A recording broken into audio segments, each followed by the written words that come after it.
Bonjour à tous. On est dans le Tanya, à la fin du Perek Bet. La dernière fois, on avait posé la question suivante. Puisque toutes les Neshamot proviennent de la Chokhmah d'Akadosh Baruch Hu, comment se fait-il qu'il y a des différences? Elles devraient normalement toutes être identiques. Et qu'est-ce qu'on avait répondu? On avait répondu que qu'est-ce qui fait la différence entre les Neshamot? C'est le passage dans les différents mondes. Lorsque la Neshama passe depuis la Chokhmah d'Akadosh Baruch Hu, elle passe par tous les mondes jusqu'à arriver dans le corps matériel, le monde Atzilut, le monde de Bria, Yetzira, Asiya.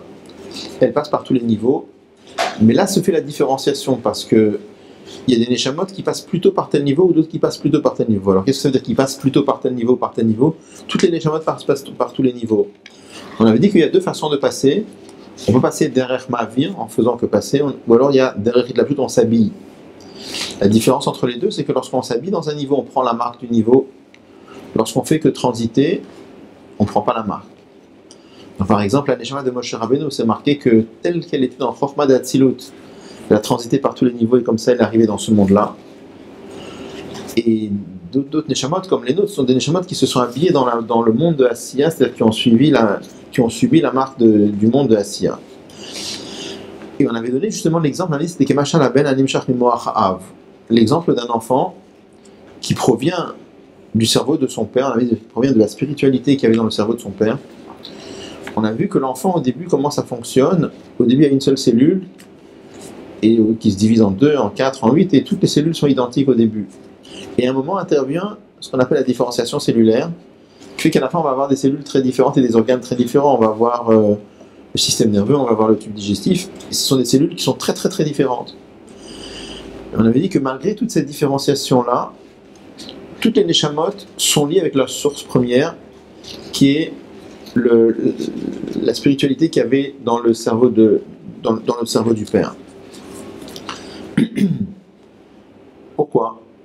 Parce que toutes les parties de l'enfant tirent leur vitalité du cerveau de l'enfant, et le cerveau de l'enfant est toujours connecté avec le cerveau du père, comme nos maîtres disent par exemple que la tournure d'esprit d'un enfant est très proche de celle de son père. On est arrivé à l'idée suivante, que toutes les Neshamot, même elles sont considérablement différenciées par le passage dans les différents mondes, elles sont toujours connectées à la Chokhmah d'Akadosh Baruch Hu. Mais simplement, ça passe par le cerveau de l'enfant, c'est-à-dire ça passe par les tzadikim. Donc là, on avait expliqué l'importance de l'attachement aux tzadikim, que c'est pas simplement l'idée de recevoir des enseignements d'un maître. Ça, c'est sûr que quand quelqu'un étudie, au début, il ne peut pas étudier tout seul. Au début, il est obligé d'avoir un maître. Mais là, on parle d'autre chose. On parle de l'attachement à Kadosh Baruch Hu, c'est-à-dire le fait de sentir la lumière d'Akadosh Baruch Hu, le fait de percevoir la lumière d'Akadosh Baruch Hu. La Neshama, pour ça, a besoin de l'attachement au tzadikim. Plus la Neshama est attachée au tzadik, alors plus elle peut avoir ce lien avec Akadosh Baruch Hu. Alors, on reprend maintenant au Mashekatu Bezoar, la fin du Perek Sheni.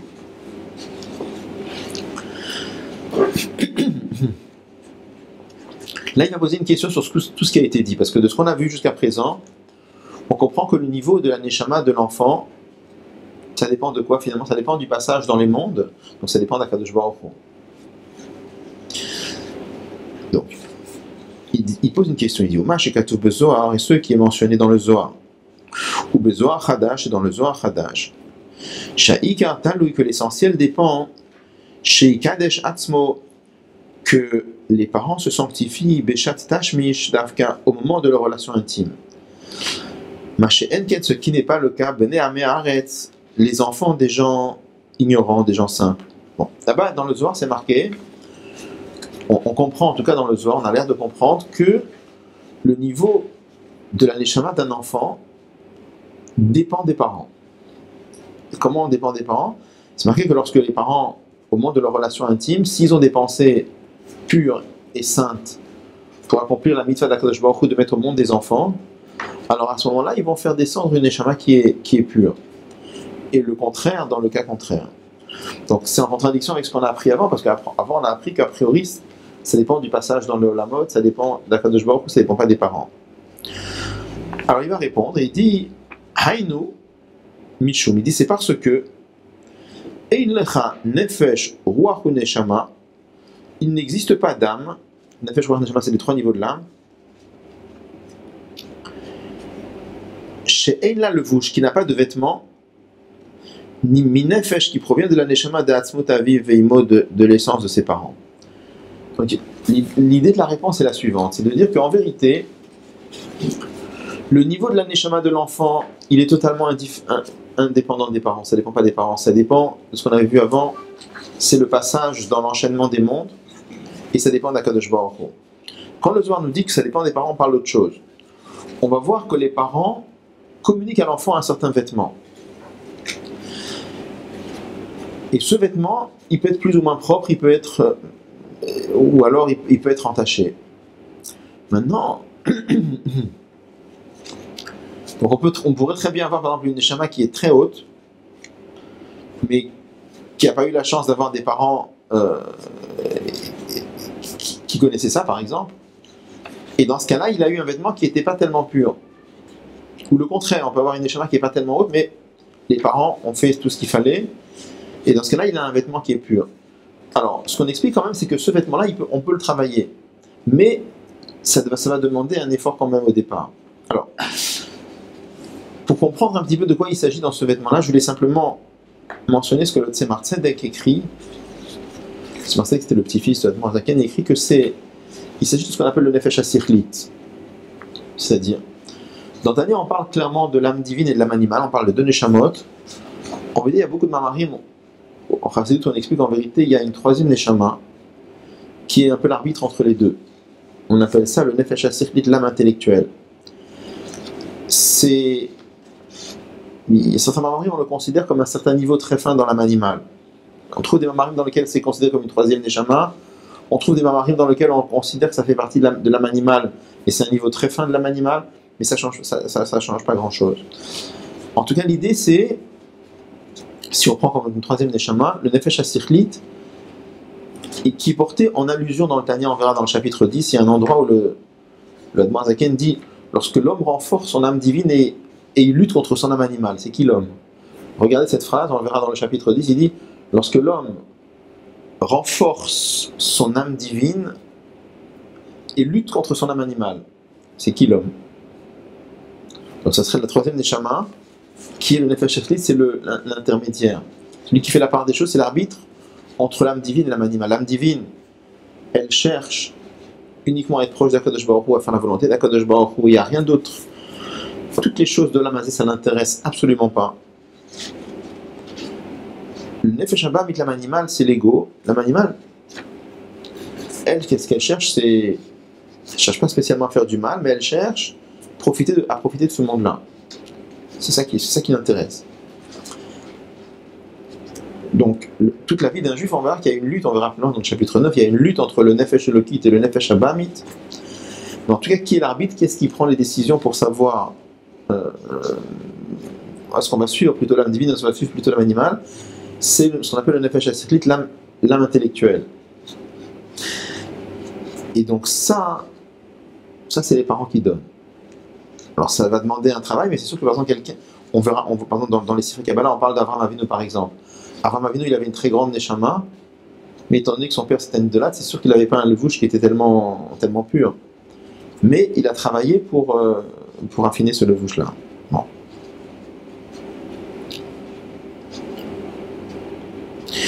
Il dit la mitzvot chose, il dit toutes les mitzvot que la personne elle fait, à kol alidé auto levouche, c'est par ce levouche-là, c'est par ce vêtement-là. Ça veut dire quoi? Ça veut dire que, en fait, celui qui prend la décision de faire les mitzvot, de suivre, c'est plutôt le Nefesh HaSichlit. C'est l'un. Il dit même l'influence qu'on lui donne du ciel, à kol alidé levouche, tout passe par ce vêtement-là. Et si la personne va se sanctifier, Yamshir, il va attirer, il va faire descendre les Vush Kadosh, un vêtement qui est saint, les Nishmat Beno pour la Neshama de son fils. Afilu, hi Neshama Gdola, il dit même s'il s'agit d'une très grande âme, Tzricha le Kiddush Aviv, on a besoin de la sanctification du père, Cholo, etc., c'est de la mère aussi. Aval, mais, Ha Neshama Atzma, la neshama elle-même, elle ne dépend pas des parents. Ça, c'est que le levouche. Iné, voici, l'ifamim parfois, nishmat adam gavoa le'enketz, la neshama d'un homme très élevé, baliot beno, elle vient pour être le fils chez la dame nivze veshafal, d'un homme qui est méprisable et qui est bas. Comme chez Katav Arizal Kolze, comme l'Arizal a écrit tout cela, L'Ikut Torah Parashat Vayera, dans un de ses livres qui s'appelle l'Ikut Torah, dans la Parashat de Vayera, ou Tameh Mitzvot Parashat Bereshit. Et dans un deuxième livre qui s'appelle Tameh Mitzvot Parashat Bereshit. Donc en tout cas, qu'est-ce qu'on nous dit ici? On nous dit que ce que les parents donnent, c'est le levouche qui est important, c'est sûr.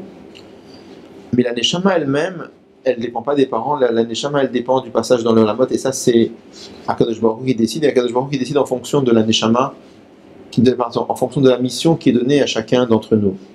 On avait dit que la dernière fois que le peuple juif est comparé à un corps. Alors il y a une tête, il y a des bras, il y a des jambes, et chacun doit. Pour que le corps soit en bonne santé, on a besoin que chaque partie du corps assure sa fonction et remplisse sa mission. Est-ce qu'il y a une connexion avec Yetzirah et Yetzirah? Alors, la notion de Yetzirah et Yetzirah Tov, le Yetzirah c'est un certain niveau de l'âme animale. On verra que dans la Gemara on parle de Yetzer. Yetzer ça veut dire un penchant.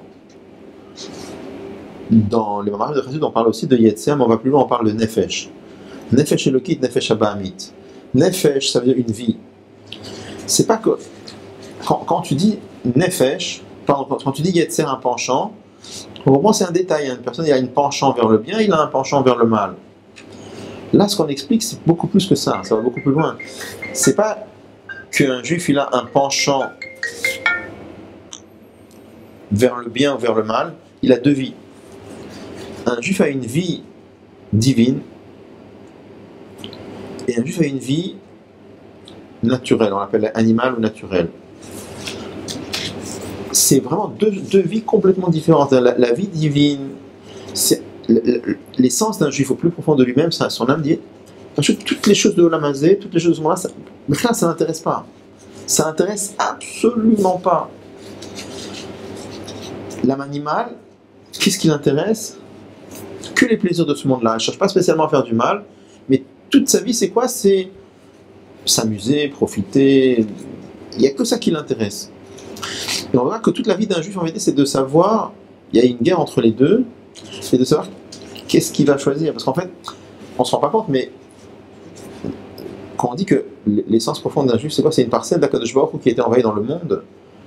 C'est quelque chose de très très particulier. C'est plus qu'un martien, je veux dire. C'est pas qu'on vient d'une autre planète, c'est une parcelle d'Akadosh Baruch Hu qui a été envahie dans le monde pour un but bien bien précis. Et j'ouvre une petite parenthèse, parce que c'est pas vraiment le sujet, mais on peut avoir beaucoup de gens, par exemple, pour lesquels Torah et Mitzvot, c'est un détail dans leur vie. C'est pourquoi c'est un détail dans leur vie? Il a son métier, il a son hobby, il fait du sport, et puis il a aussi une religion. Donc sa religion, il est juif, donc il fait ce qu'il faut. C'est très bien. Mais ça veut dire comment il le voit? Il le voit comme un détail, peut-être un détail important, mais un détail. Mais en vérité, c'est pas ça l'anecdote. L'anecdote, c'est que tous les liens de Torah et Mitzvot, c'est pas un détail dans notre vie. La Neshama, elle est descendue dans le monde pour ça. Et elle est descendue, c'est le Nefesh Elokit qui est descendu dans le monde. Comme on verra plus loin, il y a une idée de raffiner l'âme animale. C'est pour ça qu'on a une âme animale. C'est pas juste. L'âme animale, elle n'est pas là juste pour faire des problèmes. Elle n'est pas là juste pour nous mettre des barrières et des épreuves. On verra qu'il y a un but, c'est de raffiner le Nefesh Abahamit. Ça, on verra plus tard. Mais en fait, pour répondre plus clairement à la question, on verra que Yetzirah, c'est une dégradation de l'âme animale, parce que l'âme animale, elle ne cherche pas spécialement à faire le mal. L'âme animale, elle cherche à profiter de la vie, point, sans faire de mal. Quand quelqu'un a une tendance à faire du mal, là, c'est déjà une dégradation de l'âme animale. Ça s'appellera le Yetzirah. D'accord.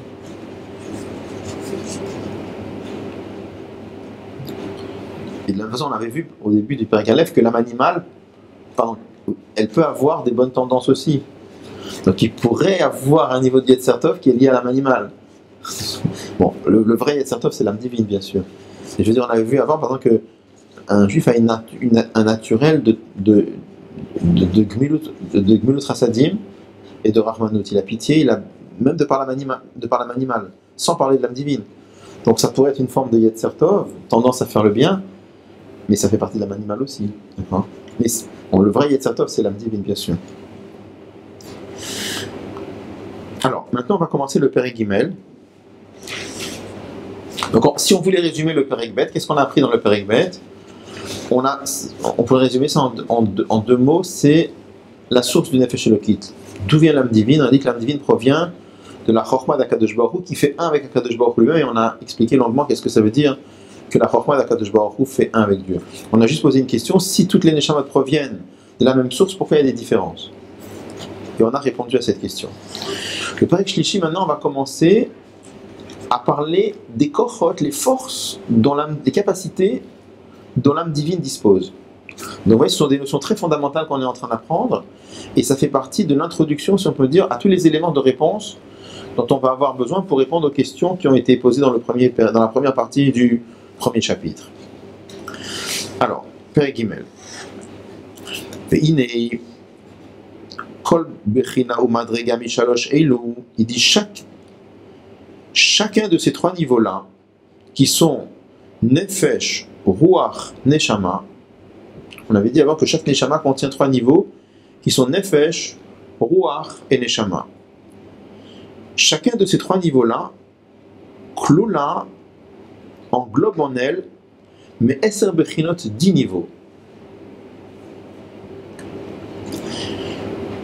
Keneged, qui correspondent Eser Sfirot Elionot, aux 10 Séphirot supérieurs, aux 10 attributs d'Akadosh Baruch Hu, Shenishtar Shulumehen, et qui proviennent d'elle.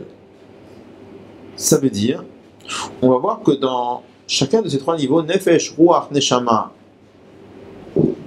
à 10 niveaux, et que ces 10 niveaux-là, en vérité, elles proviennent des 10 attributs d'Akadosh Baruch Hu. Alors, je rappelle ce qu'on avait vu quand on avait expliqué un petit peu la note du Perek Sheni. On avait expliqué que Akadosh Baruch Hu a choisi de te donner 10 attributs. Ce n'était pas du tout une obligation, mais c'est un choix. Akadosh Baruch Hu a choisi de se donner 10 attributs, c'est-à-dire Akadosh Baruch Hu a choisi d'apparaître aux créatures à travers des notions. Il a choisi d'apparaître aux créatures à travers la notion de bonté, à travers la notion de sévérité, à travers la notion de chokhmah, les 10 attributs. Et il a créé dans notre neshama 10 forces qui correspondent à ces 10 attributs. Et là il dit chez Nishtal Shlomen, et nos 10 forces elles proviennent des 10 attributs d'Akadosh Baruch Hu. D'ailleurs, c'est comme ça qu'on explique le verset de la Torah qui dit que Dieu a créé l'homme à son image. Qu'est-ce que veut dire que Dieu a créé l'homme à son image? Est-ce qu'Akadosh Baruch Hu a une image? La réponse est non. Bien sûr que non. Mais il s'en est donné une. Qu'est-ce qu'il s'est donné? Une image, pas physique bien sûr, mais l'image qu'Akadosh Baruch Hu s'est donnée, ce sont les 10 façons d'apparaître qui s'est donné, qu'on appelle les 10 attributs. Et ces 10 attributs, c'est ça qu'on appelle le Tselem Elohim, c'est ça qu'on appelle l'image de Dieu. Et selon cette image, il a créé en nous une structure correspondante avec les 10 forces.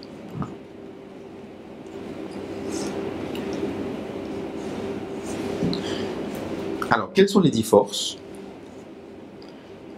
Shen, qui sont Shalosh Imot, 3 mères, Vesheva Kfulot, et 7 doubles. Alors, de quoi il s'agit? Alors, on va voir il y a 3 forces intellectuelles et 7 forces sentimentales.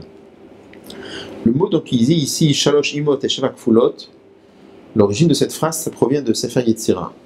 Sefer Yetzira, c'est un livre de Kabbalah sur lequel la transmission juive nous dit qu'il est écrit par Abraham Avinu. Bon, alors là-bas, qu'est-ce qu'il dit? Il dit que dans les 22 lettres de l'alphabet, il dit comme ça, il dit à Shalosh Imot, il y a 3 mères. Il dit là-bas, c'est le Aleph, le Mem et le Shin. Ça correspond aux forces intellectuelles. Donc ça, c'est expliqué dans la Kabbalah quel rapport entre ces 3 lettres et les forces intellectuelles. Après, il y en a 7 qui sont doubles. C'est quoi les 7 qui sont doubles? C'est les lettres Beget Kefet, c'est-à-dire le Bet, toutes les lettres qui peuvent avoir un dagesh. Toutes les lettres qui peuvent avoir un point dedans. C'est pour ça qu'ils sont doubles, ils existent sous 2 états. Dans le Bet, on peut avoir le Bet, on peut avoir le Vet. Le Tav, on peut avoir le Tav avec un point, le Tav sans point, le Gimel. Donc c'est toutes les lettres Beget Kefet. Ça c'est les 7 qu'on appelle double. On explique en principe que dans les sentiments, pourquoi les sentiments ressemblent à ces lettres-là? Parce que c'est marqué que les sentiments, ils peuvent exister sous deux aspects. Il y a un aspect flexible et un aspect dur. C'est basé sur un verset qui dit L'olam Ali Adam caché qu'Erez, que l'homme ne doit pas être dur comme le cèdre, mais il doit être flexible comme les joncs. Rare qu'Ekané, on doit être flexible comme un jonc, mais pas caché qu'Erez, pas dur comme le cèdre. Bon, on explique que les sentiments peuvent exister sous deux aspects. Il y a un aspect dur et un aspect flexible. Donc avec le dagesh, c'est plus dur.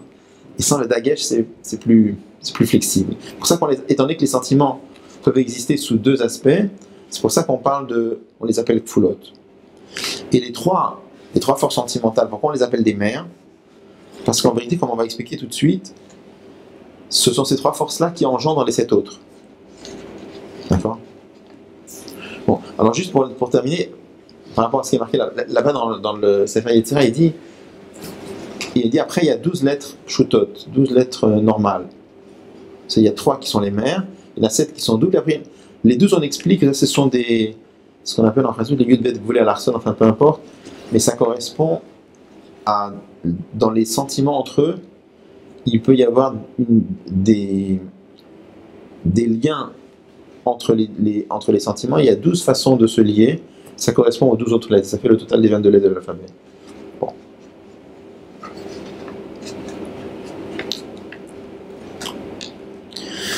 Alors, Pérouche, il dit ici, qu'est-ce que ça veut dire? Donc là, il explique les mots qui sont marqués dans Sefer Yetzirah.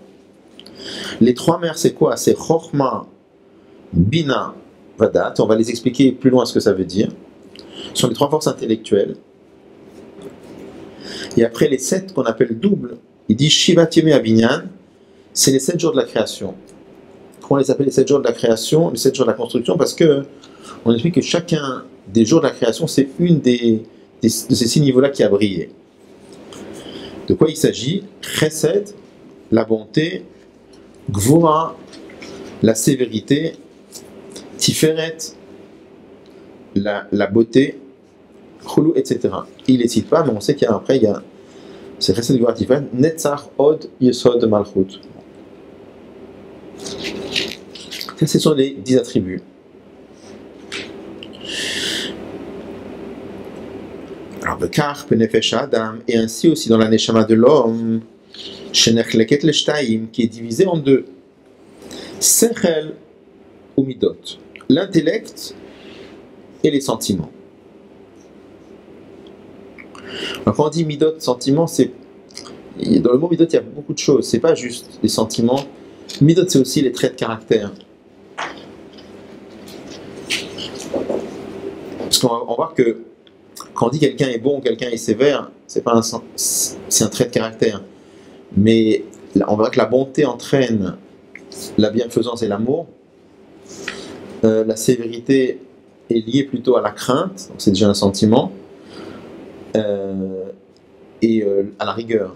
Donc, le mot midot, il est difficile à traduire en français, mais il y a plusieurs idées dans l'idée midot. Il y a l'idée sentiment, mais il y a aussi l'idée trait de caractère.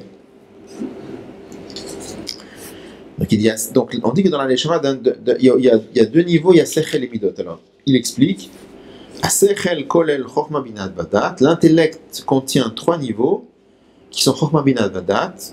On va les expliquer après.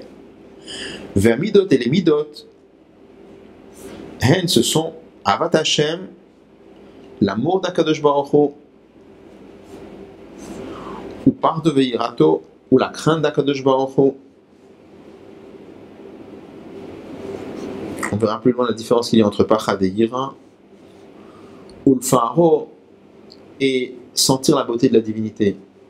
Donc ça, ce sont des sentiments de l'âme divine. Dans l'âme divine, tout est divin dedans. C'est-à-dire que dans l'âme divine, l'amour, c'est l'amour de Dieu, la crainte, c'est la crainte de Dieu, Tiferet, c'est sentir la splendeur de Dieu. C'est quoi sentir la splendeur de Dieu? C'est comme imaginer par exemple quelqu'un qui voit le roi, et il est impressionné, il est en extase devant la beauté du roi. La beauté ça peut être la beauté du visage du roi, mais ça peut être aussi la beauté de tout ce qu'il y a autour, des habits, de tous les costumés des soldats qui est autour. Donc de la même façon aussi, un juif peut être impressionné par la beauté de la grandeur d'Akadosh Baruch Hu. Alors là, ce sont des mots, mais on verra plus loin, mais c'est expliqué très longuement en principe de quoi il s'agit quand on parle de ça. Mais dans l'âme divine, il n'y a que ça en fait. Dans l'âme divine, tout est divin, tout a trait à Akadosh Baruch Hu.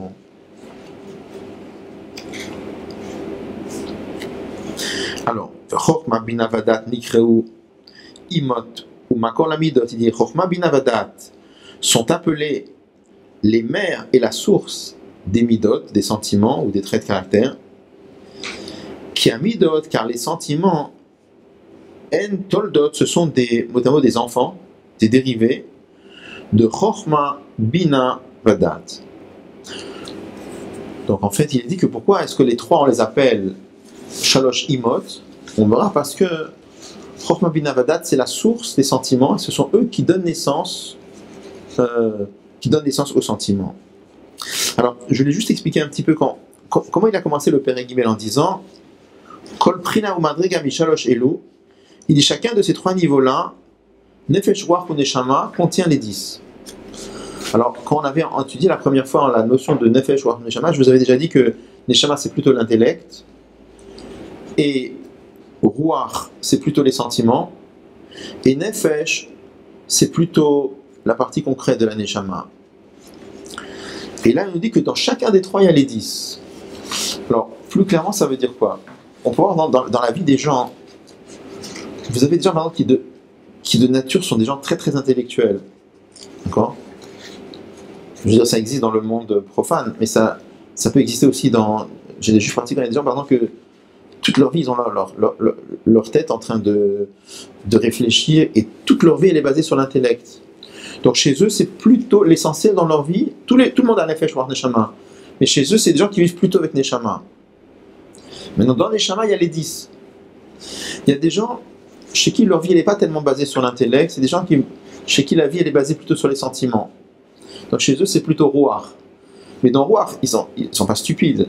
C'est des gens qui basent leur vie plutôt sur les sentiments. Donc c'est plutôt le niveau de Ruach. Mais dans Ruach, ils ont aussi les 10. D'accord? Il y a des gens, c'est des gens très concrets. C'est pas tellement l'intellect, c'est pas tellement les sentiments, c'est le concret. Donc chez eux, c'est plutôt leur vie, c'est plutôt une vie de Nefesh, mais dans Nefesh même, ils ont les 10. D'accord? Maintenant, chacun, il y a des moments de la vie, on a tous les trois, Nefesh, Ruach, Neshama. Mais dans chacun des trois, Nefesh, Ruach, Neshama, on a les 10 niveaux, c'est-à-dire les 3 forces intellectuelles et les 7 forces sentimentales. Alors on peut avoir ça dans le monde matériel, dans l'âme animale, mais on peut avoir ça dans la Kdusha aussi, dans le Nefesh Elokit. Oui. C'est qui choisissent moi, par exemple. Alors, il y a la nature, exactement de la même façon. La Gemara dit, de la même façon que il n'y a pas de visage identique, de la même façon, il n'y a pas des esprits identiques. A priori, on est d'une certaine façon. Il y a plein de choses qu'on ne choisit pas. Kadosh Baruch Hu nous a imposé le visage qu'on a, les parents qu'on a, l'éducation qu'on a reçue. Après, les choses ne sont pas figées. Il y a un travail qu'on doit faire pour évoluer, pour avancer, pour modifier, etc. D'accord? Mais il y a le bagage que chacun d'entre nous a au départ. Chacun a son petit paquet et il faut travailler avec. D'accord? Alors, on va faire encore quelques lignes. Alors, Ubiur Haïnyan et l'explication du sujet. Donc là, il va commencer d'abord. Qu'est-ce qu'il veut expliquer? Il veut expliquer pourquoi on dit que l'intellect donne naissance au sentiment.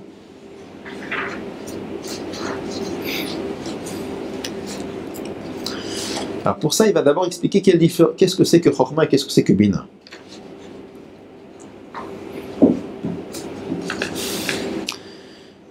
Kiine, car voici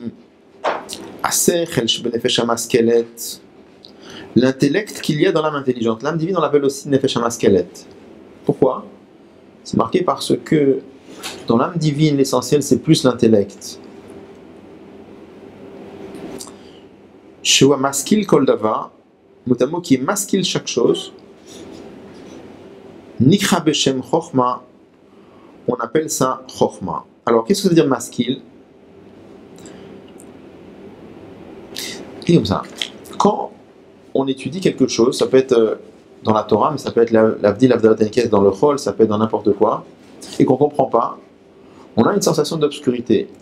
C'est pas clair, on ne comprend pas, là on dit ça, le texte se contredit ou la chose, c'est pas clair. On a une sensation d'obscurité. Et à ce moment-là, c'est marqué qu'on on se concentre beaucoup, on réfléchit très fort, et au bout d'un certain temps, plus ou moins long, on a une sensation d'éclair qui jaillit dans l'esprit. On dit, ça y est, j'ai trouvé. Mais au moment où on a cette sensation d'éclair qui jaillit dans l'esprit, on est incapable d'expliquer. Et si quelqu'un était à côté de nous, il nous a vu, quand on a dit, ah ça y est, j'ai compris, il nous dit, bah, si tu as compris, alors explique-moi. On est incapable d'expliquer, et non seulement on est incapable d'expliquer, si on nous trouble à ce moment-là, c'est possible que cet éclair, on le perd, il faut recommencer tout le travail pour retrouver cet éclair. Donc la force qui permet de trouver cet éclair, c'est ça qu'on appelle maskil. Maskil, c'est cet éclair de compréhension qui jaillit dans l'esprit. Et bien ça, c'est la force c'est ça qu'on appelle Chokhmah. Il dit, c'est Koachma. Vous voyez, le mot Chokhmah, il est coupé en deux, et on inverse les deux premières lettres. C'est la force de Ma. C'est quoi, c'est la force de Ma? Une fois qu'on a eu l'éclair de Chokhmah, on a une sensation de clarté, on se dit, mais qu'est-ce que c'est? On n'est pas capable d'expliquer encore. On a la sensation de Ma. C'est quoi? On a compris? C'est comme si, par exemple, on vous montre un tableau. Alors, vous voyez le tableau, mais vous l'avez vu quelques instants. Alors, vous avez vu le tableau. Mais, et si on vous dit c'était quoi le tableau, explique-moi le tableau, décris-moi le tableau, vous ne pouvez pas tout de suite. Vous devez vous dire, c'est vrai, j'ai vu un tableau, mais c'était quoi? Et là, vous êtes obligé d'analyser le tableau, de le casser en petits morceaux, de le fractionner, de l'analyser. Et là, vous allez le décrire. Donc, on va voir exactement la même chose. Il y a une sorte d'éclair global. On se dit, je sens une très grande clarté, mais c'est quoi? Ensuite, il y a la deuxième force qui permet de prendre cet éclair initial, de l'analyser, de l'élargir, de l'étaler, de l'approfondir, de mettre les choses en ordre. Ça répond à ça, ça répond à ça, ça explique ça. Maintenant, je peux t'expliquer. Donc, la deuxième force, ça, c'est la force de Bina. D'accord? Donc celle qui est maskil, qui donne cet éclair initial, ça c'est Chokhmah. Pour Shemot Tzikocho El Hapoel. Et lorsqu'il fait sortir sa force, donc de l'éclair d'initial, El Hapoel vers le concret, c'est-à-dire chez Midbon En Besichlo, il réfléchit avec son intellect. La Vin Davar, pour comprendre la chose. La Shuro ou le Omko, pour le comprendre bien au fond et pour l'approfondir. Mitoch Eize Dvar Chokhmah, à partir du Dvar Chokhmah, notamment c'est à partir de l'éclair de Chokhmah, à Muskal Besichlo qui a été saisi dans son intellect, Nikra Bina, ça s'appelle Bina. Et là il va expliquer maintenant, Vehenem, et ce sont Av Vaem, le père et la mère, Amolidot qui donne naissance, Avat Hashem, à l'amour de Dieu, Ve'yirata ou pardon et à la crainte de Dieu. Comment il va expliquer ça par la suite? Donc là, il va expliquer que Chokhmah et Bina, c'est eux qui vont donner naissance à l'amour de Dieu et à la crainte de Dieu. Alors, plusieurs choses. Là, il parle de père et de mère. Avant, il a parlé de trois mères. Alors, on explique, c'est les mères dans le sens de source. Donc, c'est vrai que si on reste dans le global, on dit que les forces intellectuelles sont la source des sentiments. Quand on rentre un peu plus dans les détails, on verra que Chokhmah c'est plutôt le père et Bina c'est plutôt la mère. Ça on le verra plus tard. C'est pour ça qu'il dit c'est le père et la mère. Une autre chose importante que je voulais expliquer aussi, quand on dit que l'intellect donne naissance aux sentiments, c'est pas que ça crée les sentiments. Les sentiments on les a. On a dit avant que la Neshama elle a 10 forces. Mais quand on dit que ça crée les sentiments, c'est dans le sens ça crée ce qu'on appelle Itorerut Amida, le réveil de l'Amida. Parce que la force d'aimer Akadosh Baruch Hu, tout le monde l'a. La force de craindre Akadosh Baruch Hu, tout le monde l'a. Mais pourquoi on a besoin de l'intellect? Quand on dit que l'intellect donne naissance au sentiment, c'est que l'intellect, on verra que lui, il va créer le réveil de l'amour de Dieu, le réveil de la crainte de Dieu. C'est que la Hitorerut, c'est que le réveil de la Mida qui sont engendrés par l'intellect et les sentiments. Mais sinon, la force d'aimer Akadosh Baruch Hu, la force de craindre Akadosh Baruch Hu, on l'a parce que c'est une des 10 kochot de la Neshama qu'on a de toute façon. On va s'arrêter ici pour aujourd'hui. Au revoir à tout le monde.